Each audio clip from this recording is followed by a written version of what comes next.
Hello world, welcome to the PocketGamer.biz podcast. I'm your host, Peggy Ann Saltz, and we are back. The team is back from PGC Helsinki, and I'm off to RovioCon very shortly and looking for a lineup of speakers, people to bring back here and join us on the podcast soon. But in the meantime, I'm also taking the opportunity to look back on some of the events I have attended, starting in this episode with Games Forum Hamburg. And hot topics there, they are the hot topics that really, truly define the rest of this year going into 25. Innovation, diversification, alternative channels, distribution. All of this comes together. And of course, gaming developers are listening because they are ripe and ready for an innovative alternative app distribution channel that goes beyond traditional app stores. And players, well, players are ready as well because they are frustrated trying to find cool apps that they love, which brings me to a thought grenade from Digital Turbine drawn from their recent survey that just underlines how much of a pain point discoverability is, lack of it rather, is and will continue to be, because nearly 70% of users say they would use new discoverability features if they had them, of course. And this spells the opportunity for studios to generate more revenues if they actively take advantage of alternatives. So there's no mistaking it.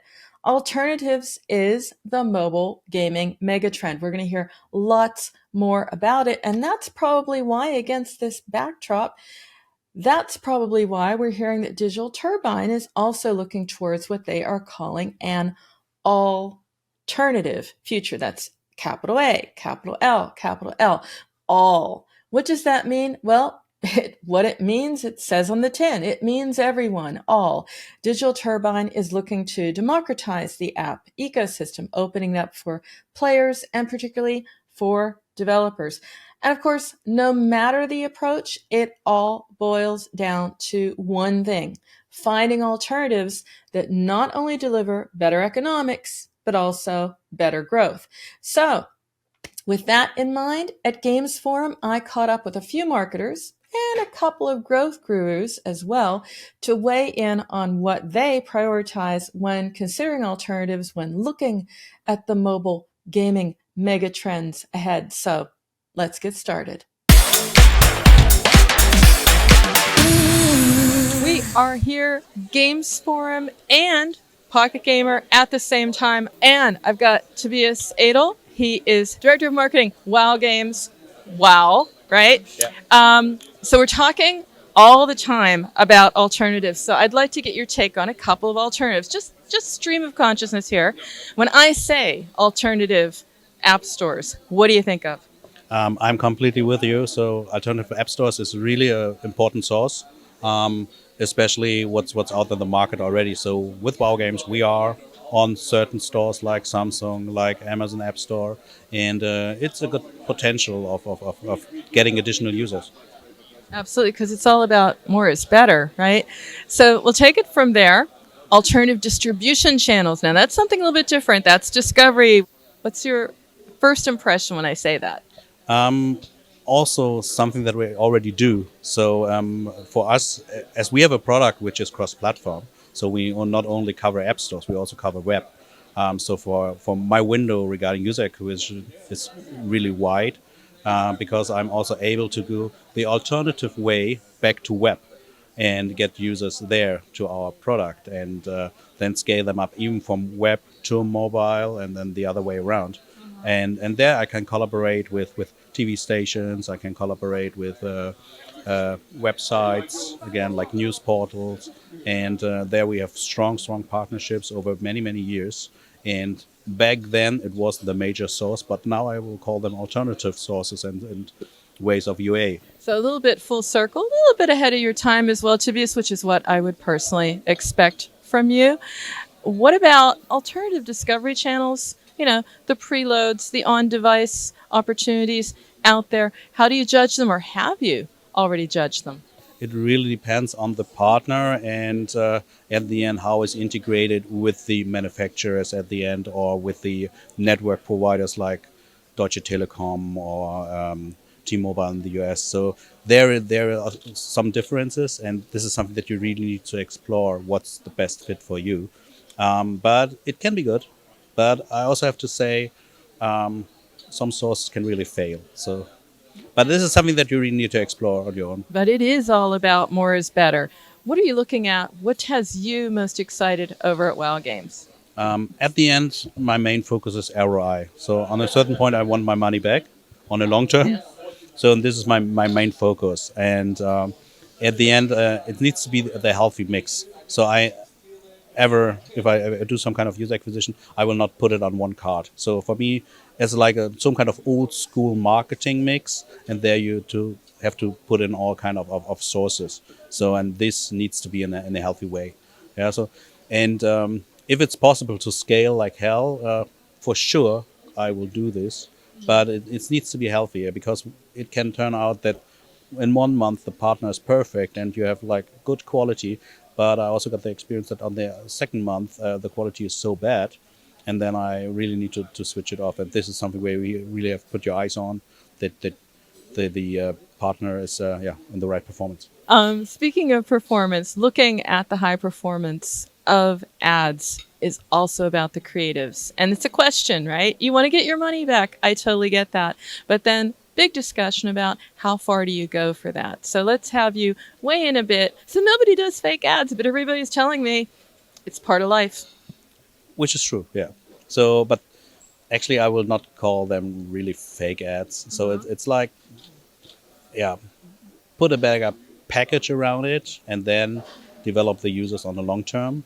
And it's, yeah, it's something that you also need to check and what's the best value at the end and how your users react at the end. So how you can track them, how you can measure your numbers and it's a try and error thing. Yeah.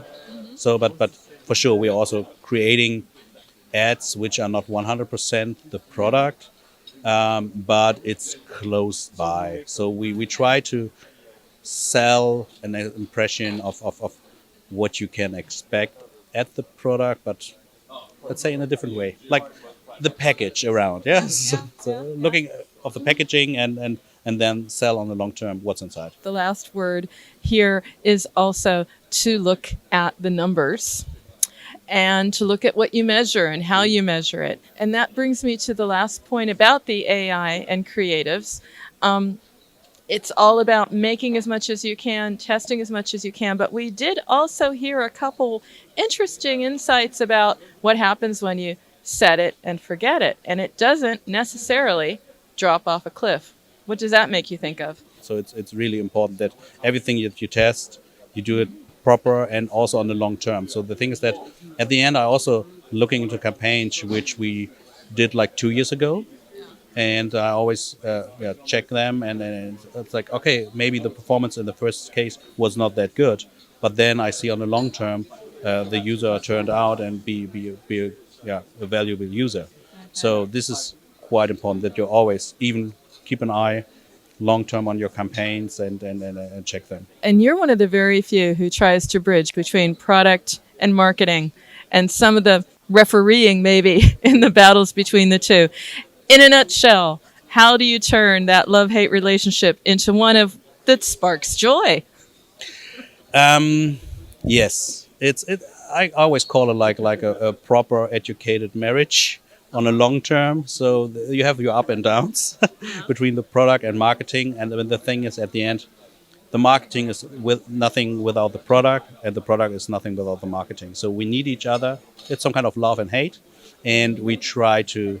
Or we integrate our product guys into marketing topics and have a close exchange and it's really important to share from both sides what you're expecting, what you want, and if you build up this relation, as I mentioned, like a good marriage, be a good couple with up and downs, but at the end, each other, it's deep love. Some people are saying, no, just change the model at the studios and make everybody an owner and an owner of the experience, but also benefit from the results. In other words, give me a cut and I will suddenly not be maybe so particular about product, and I'll actually let in a few more ads and a few more A/B tests. So it's basically rev shares. What do you say to that? I'm a friend of RevShare, but more on the marketing side.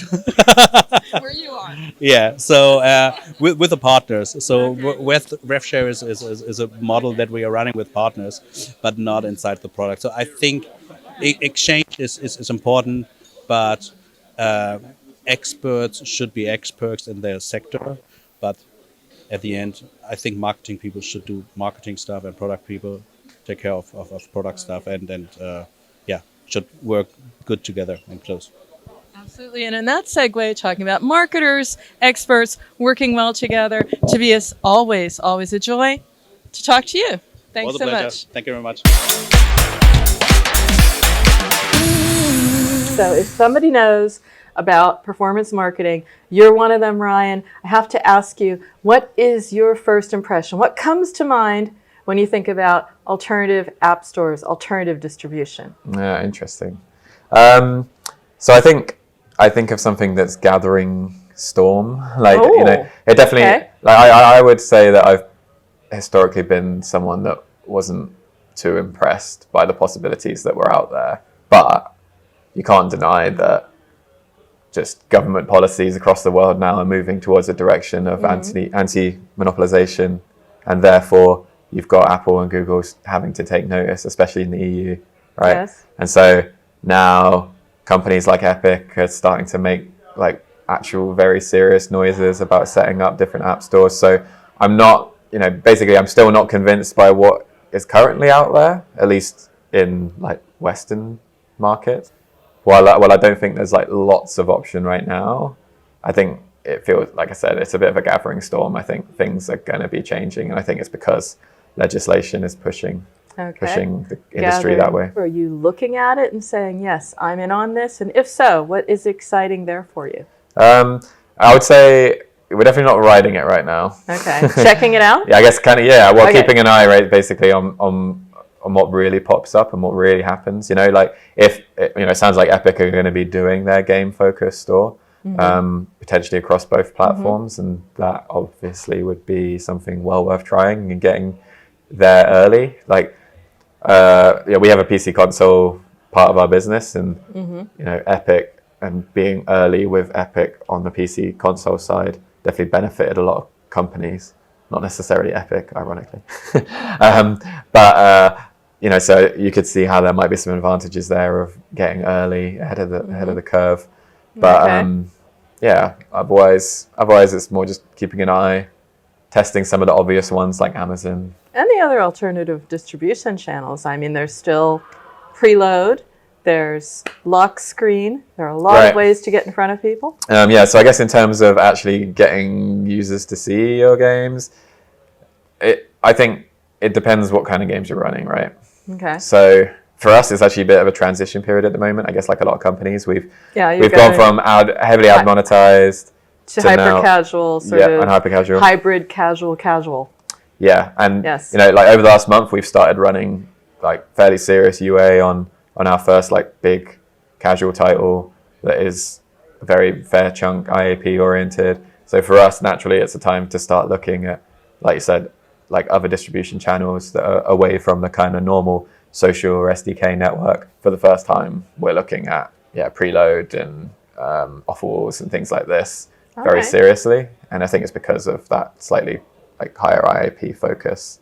So, there's probably a few companies like ours that are starting to dive into that world. You've got your eye on the prize, Ryan, which is what I would expect from you. So, hey, thanks. Cool. Now let's take it to another level and talk about alternative distribution channels. That means different ways of getting your game in front of a different new audience. All sorts of cool ways of doing this. What comes to mind for you? As Chief Communications Officer, I usually work with content creation. And for me, acquiring new users usually connected to new distribution channels in terms of communications, like social media platforms, like I don't know, like user-generated content, which goes viral and gives you more players. As we have really different segments of our targeted audience, you never know when you can meet your next user. So yeah, for sure. And the world is changing, the industry is changing, and we definitely need to pay more attention to new opportunities. So obviously, I know. It's a no-brainer. It's a no-brainer. It's a winner. Thank you so much. Thank you. Oz, Ayar, and you are UA lead at Voodoo, so you know all about interesting channels, new Correct. approaches, a couple hacks maybe as well.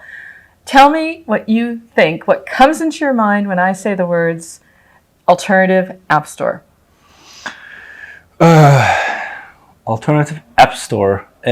What pops into my head is Xsolla, really, which is not exactly an alternative app store distribution, but alternative monetization channel, I guess. I mean, merch counts. Yeah, Merch counts. It's a web shop. Okay, now alternative distribution channels. How about your gut feeling? How excited emotionally is this? Like, yes, this is the next wave. I had someone just recently who said, yes, that is where a storm is brewing. So fairly dramatic. How dramatic are you going to get about this? We're operating in a business where there is a lot of investment is going on. There are a lot of players in this channel, and almost all of those players and almost all of that money and investment is always looking for the best thing. So if there is an actual alternative distribution channel or alternative network or whatever it is, it's not going to be alternative for long. It's not it's not going to take long for that to become mainstream. Okay. So So the channels are good. It's just maybe the alternative is a misnomer. It's just like new and not yet saturated channels is what we need to be saying, and that's maybe where the money is. That could always be correct. You can you can tell me off camera what those are. We don't know. We don't have to alert anybody else. No, then they won't stay hacks anymore. Yeah. Okay, Oz, you shared. I appreciate. Thanks so much. Yes, anytime. Matej, you have an opinion on everything. So, yeah, indeed you do. So I have to ask you, what's the first thing that comes into your mind when I say alternative app stores? Oof. Yeah. Alternative app stores. I would say Samsung or Huawei, actually. Okay. Oh. Because I ran like few UA campaigns back in the days on Samsung store, which is not really scalable, but it's still an interesting kind of UA avenue. And also Amazon, but it's not really an alternative app store. Okay. So it has a place in the strategy. Yeah. It's not, again, not scalable, but still. Well, we're all looking for alternatives. That's the whole point. Alternative distribution channels, other ways to get your games in front of people, whether it's preload or on screen or just trying to find new ways to discover games, getting that game in front of new audiences. What's your play? What's your take on that?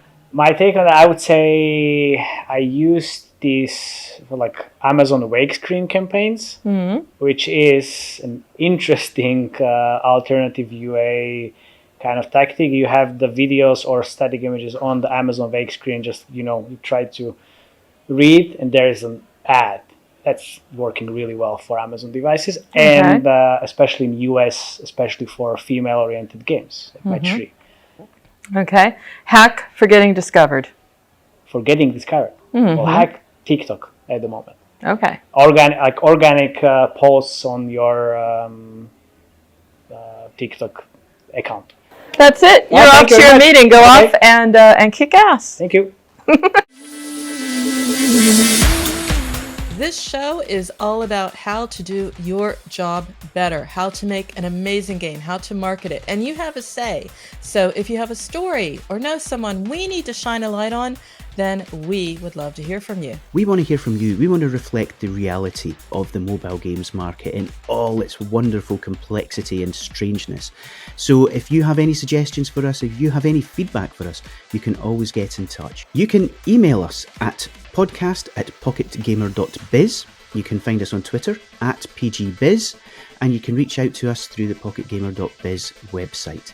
If you're interested in listening to all of our podcasts, you can find them at pocketgamer.biz/podcast, and we would love to hear your thoughts on future shows. And we've got you covered on all the major platforms, so subscribe to the audio podcast, as Brian said. Look for us on YouTube. If you want to read it, hey, you can do that too, because we have a companion post for you as well on the pocketgamer.biz website. Tune in again for the next edition of the pocketgamer.biz podcast, and we look forward to speaking to you in the near future. Until then, I'm Brian Baglow. I'm Peggy Ann Saltz, and that's a wrap until next week.